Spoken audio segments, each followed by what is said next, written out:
America மற்றும் Iran இடையே உருவாகியுள்ள போர் நிலை காரணமாக இந்தியாவிலும் அதன் தாக்கம் உணரப்பட ஆரம்பித்திருக்கிறது. குறிப்பாக கச்சா எண்ணெய் மற்றும் எரிவாயு விநியோகத்தில் சிக்கல்கள் உருவாகியுள்ளன.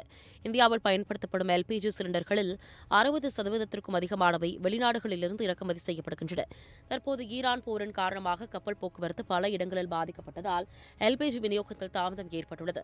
இந்த சூழ்நிலையில் மத்திய அரசு முக்கியமான ஒரு முடிவை எடுத்துள்ளது. வீட்டு உபயோக எல்பிஜி சிலிண்டர்களுக்கு முன்னுரிமை வழங்க வேண்டும் என்று எண்ணெய் நிறுவனங்களுக்கு அறிவுறுத்தப்பட்டுள்ளது. இதன் காரணமாக வணிக பயன்பாட்டிற்கான சிலிண்டர் விநியோகம் தற்காலிகமாக நிறுத்தப்பட்டுள்ளதாக தெரிவிக்கப்பட்டுள்ளது. இதன் விளைவாக சென்னை, பெங்களூரு, மும்பை போன்ற பல பெரிய நகரங்களில் ஹோட்டல்கள் மற்றும் உணவகங்களுக்கு தேவையான சிலிண்டர்கள் கிடைக்காமல் சிக்கல் ஏற்பட்டுள்ளது. இதனால் பல ஹோட்டல் உரிமையாளர்கள் சங்கங்கள் சில இடங்களில் ஹோட்டல்களை மூட வேண்டிய நிலை உருவாகலாம் என்று எச்சரிக்கை விடுத்துள்ளன.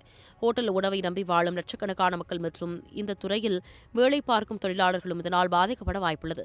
மேலும் பல உணவகங்கள் சமையல் எரிவாயு தட்டுப்பாடு காரணமாக முன்பை போல எல்லா வகை உணவுகளையும் வழங்க முடியாது என்று தெரிவித்துள்ளனர். சில குறிப்பிட்ட உணவுகளை மட்டுமே வழங்கப் போவதாக அறிவிப்பு பலகைகளை வைத்துள்ளனர். இந்தியன் ஆயில் கார்ப்பரேஷன் மற்றும் பாரத் பெட்ரோலியம் போன்ற நிறுவனங்கள் வணிக பயன்பாட்டு சிலிண்டர்கள் விநியோகத்தை தற்காலிகமாக நிறுத்தி வைத்திருப்பதாக அதிகாரப்பூர்வமாக அறிவித்துள்ளன. ஆனால் வீட்டு உபயோக சிலிண்டர் விநியோகத்தில் தற்போது எந்த பாதிப்பும் இல்லை என்று தெரிவிக்கப்பட்டுள்ளது. இந்த சூழ்நிலையில் சிலிண்டர் தட்டுப்பாட்டை தடுக்கும் வகையில் மத்திய அரசு நாடு முழுவதும் எஸ்மா சட்டத்தை அமல்படுத்தியுள்ளது.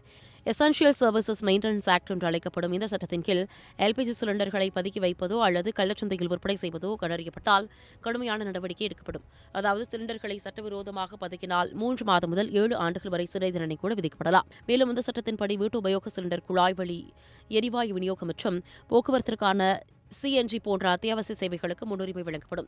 இந்தியாவில் தற்போது சுமார் 332 மில்லியன் எல்பிஜி சந்தாதாரர்கள் உள்ளனர். இவர்களுக்கு தடையின்றி சமையல் எரிவாயு கிடைக்க வேண்டும் என்பதற்காகவே இந்த நடவடிக்கை எடுக்கப்பட்டுள்ளது என்று மத்திய அரசு தெரிவித்துள்ளது. இதன் மூலம் செயற்கையாக உருவாக்கப்படும் தட்டுப்பாடுகள் தடுக்கப்படும் என்றும் கள்ளச்சந்தை விற்பனை கட்டுப்படுத்தப்படும் என்றும் அதிகாரிகள் கூறுகின்றனர்.